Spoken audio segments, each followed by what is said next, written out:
Hello again from Tom's DIY Garage. As you might expect and guess from the name, my name's Tom. If this is your first visit here, nice to meet you. And of course, if you've been here before, welcome back. It's good to see you. You can see that we are, after several weeks away, several episodes away, we are back in the workshop. And you might hear in the background a fan and an air conditioner because we are recording this in the hot August sun and the workshop gets warm under the sun rays. I know you'll understand, it's Texas after all, so we will grin and bear it and do things. So as the name suggests, Tom's DIY Garage, we are all about things that are do-it-yourself. We like to fix stuff. We like to do chores around the house. Do we really? But sometimes they just need doing. And we like to build stuff, my personal favorite there as well. There's great satisfaction in taking a handful of raw materials and crafting them into something and then being able to say, I made that. Or fixing something that was broken and you get what you need and you do what you need to do and you say, I made that work. Again, great satisfaction, and that's really ultimately what this whole exercise is about.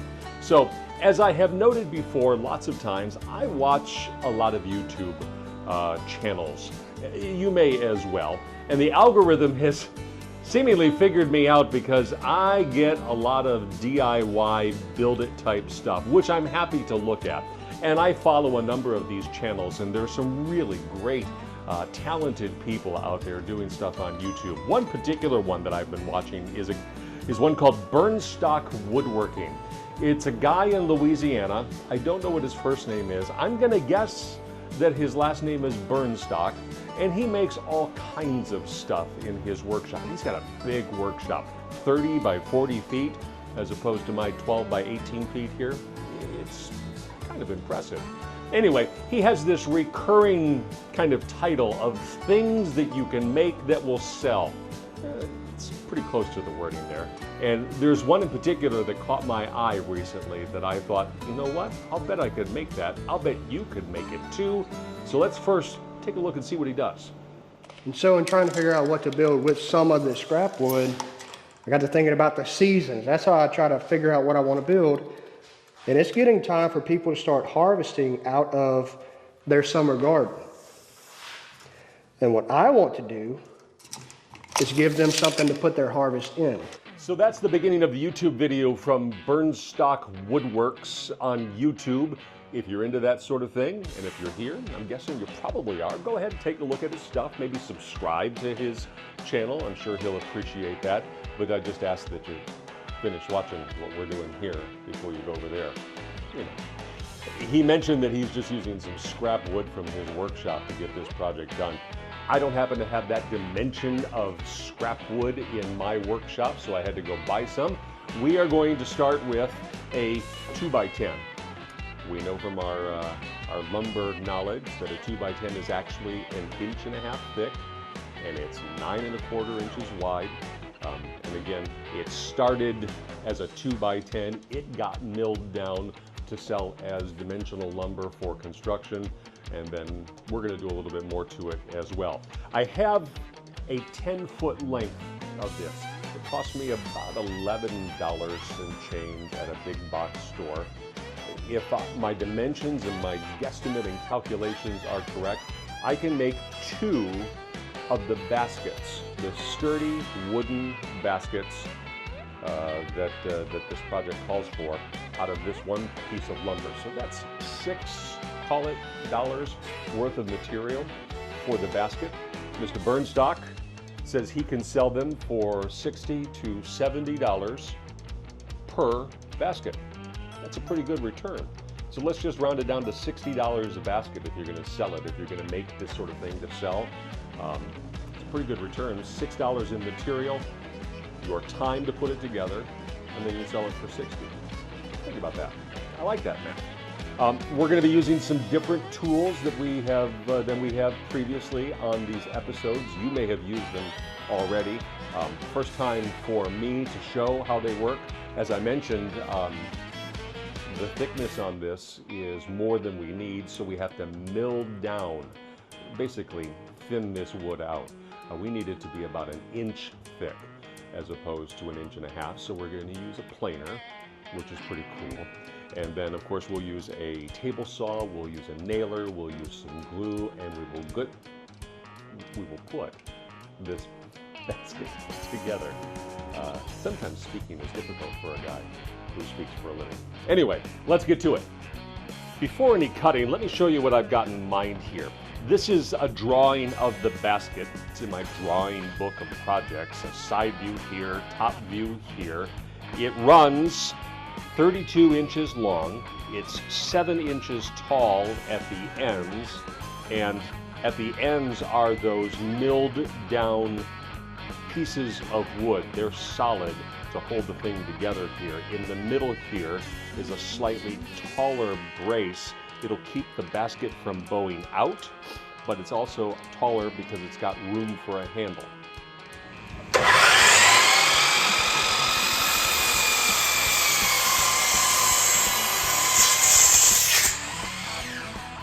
I cut that 10-foot long piece of lumber into 2 pieces, and then from that, a couple of more pieces. First one is 32 inches long. This is where the slats will come from. It'll be a series of 1/2 inch wide pieces of wood, and then there is this piece where the ends and that middle handle brace will come from. Before we cut this one down though, we'll mill it down to the 1 inch thickness as opposed to the 1.5 inch thickness. But first, here at the table saw, let's start with the slats.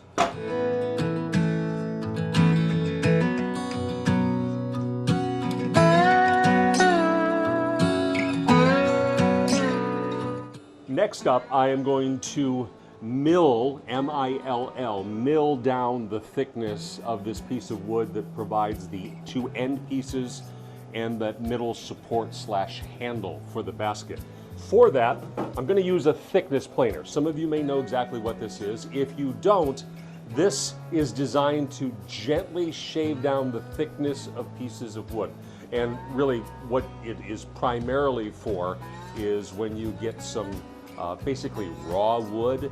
A lot of people, more accomplished woodworkers than I, will get raw wood and then they will mill down to the exact thickness and finish that they want. For this, we can take our construction lumber and mill it down from 1.5 inches to 1 inch thick. Technically, the machine says you can take 1/8 of an inch off at a time. That seems like a lot to me in my practice, so probably closer to 1/16 of an inch. So it'll take a while, lots of passes through, but when it's done, this 1.5 inches will be just 1 inch thick. Let's get to it.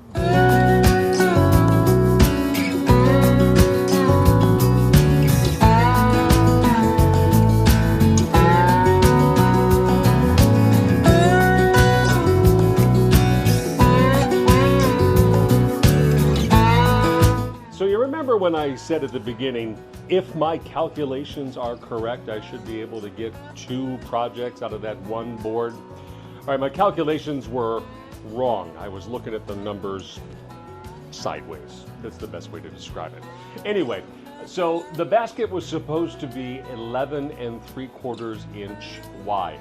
The way I measured it, it was not going to work with the wood that I had cut and the wood that I had milled down. So I've made some changes here. It's now going to be 9 inches wide, 7 inches tall, but it'll work, it'll look good, and if I ever build more of these, I will, build them correctly. So it's one of those DIY things. You're gonna make mistakes. The thing is, how do you work your way around the mistake to get where you need to go? Sometimes you're gonna have to start over. This is not one of those times because this is more a demonstration project, but other times you'll say, oh, I did that wrong. I'm gonna have to really do it right. But anyway, it's a cautionary tale. So what we're gonna do, we have the 2 ends here, and we have the slats that we cut. We're going to glue them and nail them to make a box, to make the basket. Let me show you.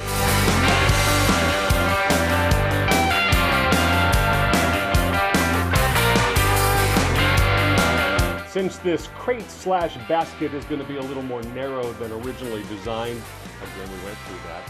I'll do better next time. I had to kind of fudge the slats on the bottom, the spacing. There's supposed to be 6. There are 5 now. It's going to be fine. This is demonstration purposes. We'll do it differently the next time. For the sides, more slats, and the spacing on this should be just as designed. Again, the box is 7 inches tall, at least those end pieces are, and I need a 1/2 inch spacing in between the slats, and guess what? That's a 1/2 inch right there.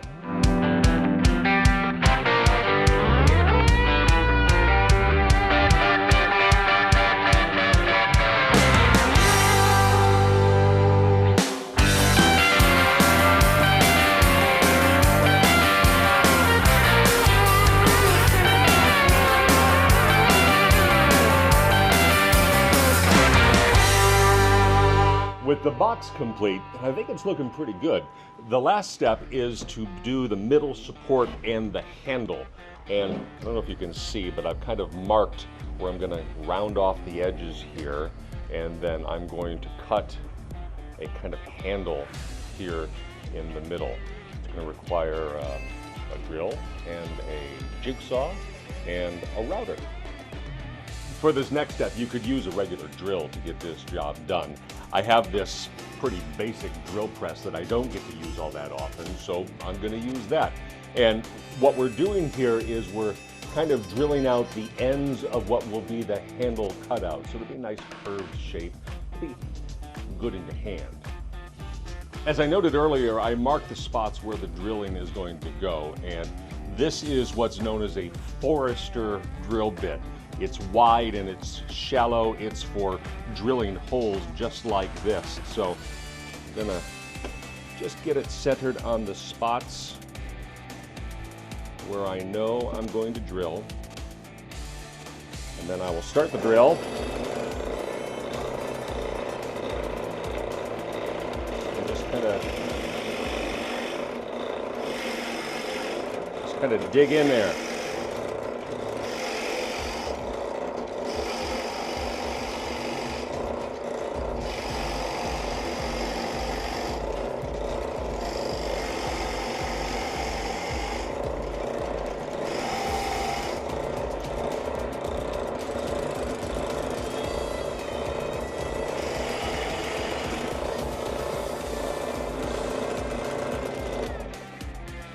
I've got the 2 holes drilled out now. Again, these will be the edges of the handle, and then this will get cut out, and these 2 corners, curved corners, will get cut out as well. Make it all look very nice. And for that, I'll use the jigsaw.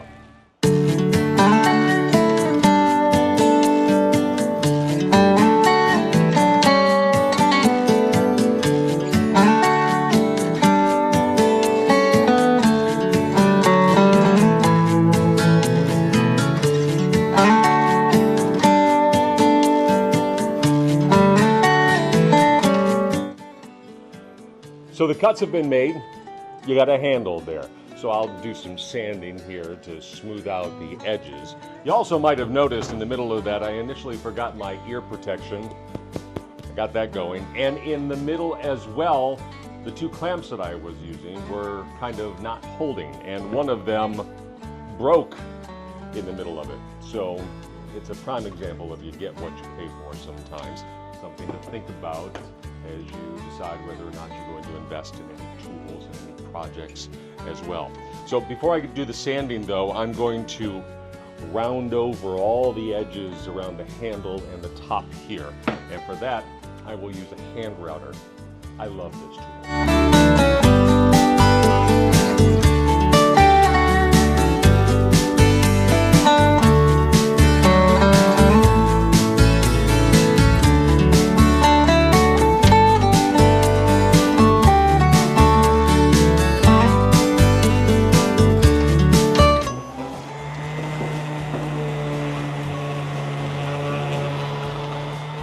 After sanding, the handle is done. Next step is to put it into the middle of the basket slash crate, whatever you want to call it. And since this is potentially a load-bearing piece of this structure, depending on whether you're going to carry something heavy in this. I'm going to use screws to attach it with the glue as opposed to the nails so that it will be stronger. So let's go along that particular process. I have already kind of done some markings on the inside of where the board is supposed to go. So I'm just going to put some glue on all of those spots. Doesn't have to be a lot.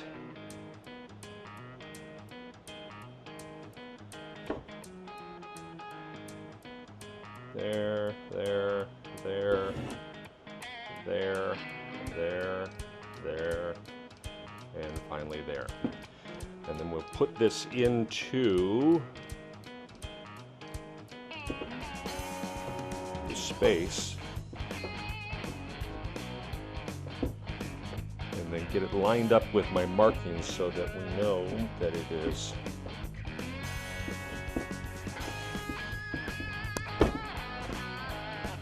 centered.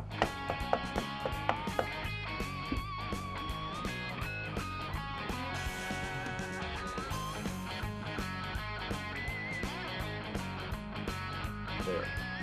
Now I am going to put just one little nail in there just to keep it where it's supposed to be. You want to make sure you keep your hands and your fingers out of the way because you don't want any of those nails to go wacky. There we go. I read of some YouTube guys talking about this, and I had one instance where it happened to me, and I got off pretty unscathed, but still had a nail go into like the edge of my thumb. Trust me when I tell you, it's not an experience that you want. All right, so that's in there. It is where we want it to be. Now we're gonna start on the bottom here, and we'll run our drills and our holes and our screws down here.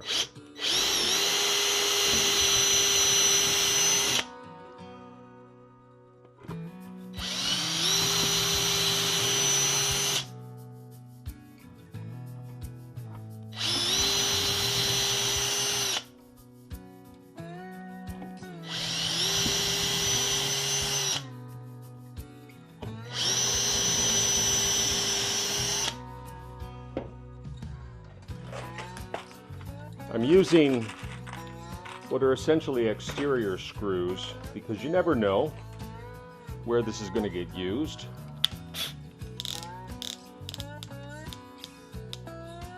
So better safe than sorry here. These are little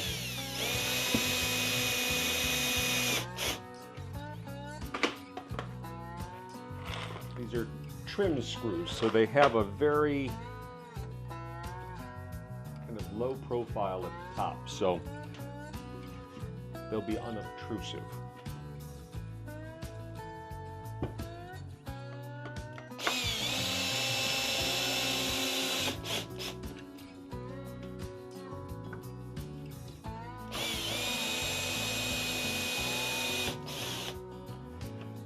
These screws also have the process and ability to hold these slats in place because these slats are just they're ½ inch wide, so they've got a lot of flex to them. So tying them into this middle piece provides a structure that you wouldn't normally have.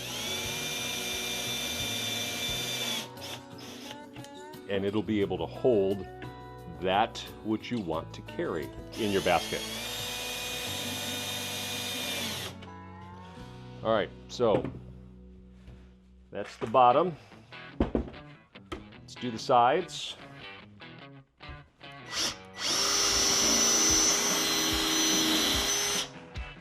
And I just found the other screw.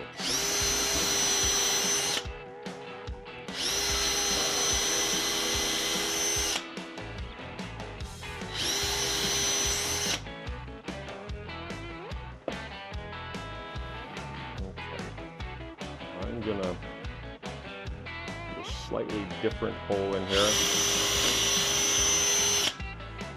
first hole landed right on top of where the other screw was. So I'm gonna have an extra hole in the basket.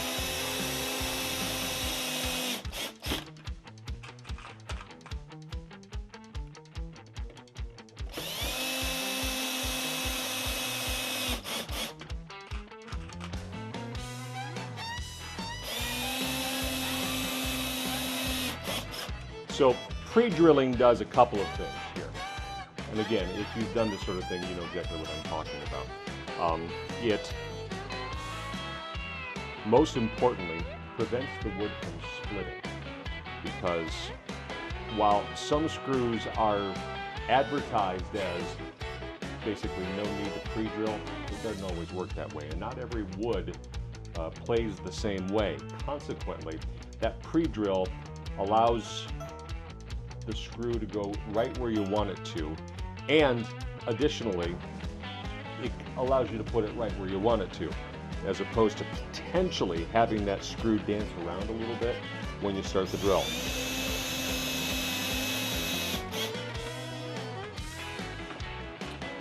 All right, and then the other side here,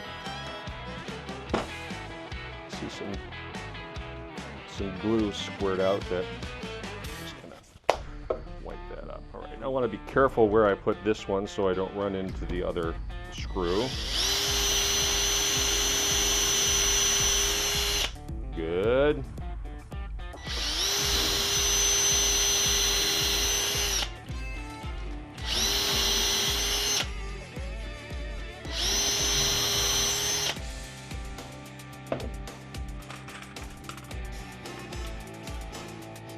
And then 5 more. Actually 4 more.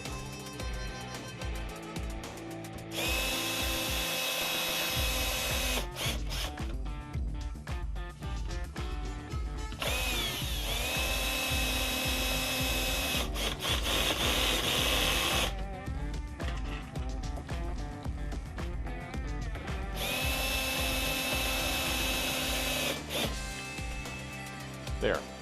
And that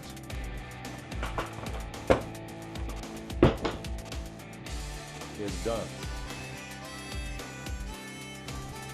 A basket. About 6 feet, because remember I mismeasured it first.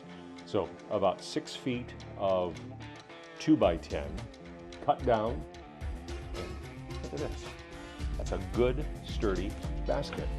Kudos to our friend at Burnstock Woodworks on the YouTube. I might send him a picture and say, hey, dude, I built your basket and I shared it with my viewers. What do you think? I dig it. If you wanted to put a finish on a project, particularly one that might be outdoors, I've been pretty pleased with this one. This is Australian timber oil, available at the big box stores. Obviously, this is a spray can. It also comes in liquid form that you can brush on or you can wipe on. Comes in this natural tint, but some other tints as well. Again, I like how it performs. I've used it on some other projects and it's performed really, really well in our Texas sun this summer. I put it on the crate / basket, and first of all, I like how the basket turned out, and it is fully protected with this now empty can. I like the whole thing about this. This is functional, it is sturdy, it is decorative, it is all of these things, and I would build more of these. I would sell them potentially, I would give them as gifts. Think about that sort of thing. If you turn to the economics of the original Facebook post, but rather YouTube poster, we've got about $6 worth of materials into this. I think you could build it in an hour or less, especially if you didn't document it with a video production and working the different shots and takes that worked and didn't work. You get the idea. You could probably do it even faster if you got yourself into a rhythm. So if the YouTube poster says he could sell it for $60 or more and our input costs are $6 for less than an hour's worth of work, that's not a bad return on a hobby. or maybe a business if that's something that you wanted to do. Again, I would make more of these. I like them. Tell me what you think. Would you want one? Would you make one? Would you sell one? Hit me up on Twitter/X, Facebook, or the email. I monitor them all. I answer them all. I just got to hear from you. You got a question? You got a concern? You got a challenge? Hit me up. I'll find the answer for you. If I don't already know it, if I don't already have an idea, we'll work it out together. I look forward to hearing from you. That's the latest from Tom's DIY Garage. Glad to be back making stuff. Hope you are too. Let me know what you think, and we'll come up with the next project for Tom's DIY Garage. I'm Tom. I'll see you next time. Bye-bye.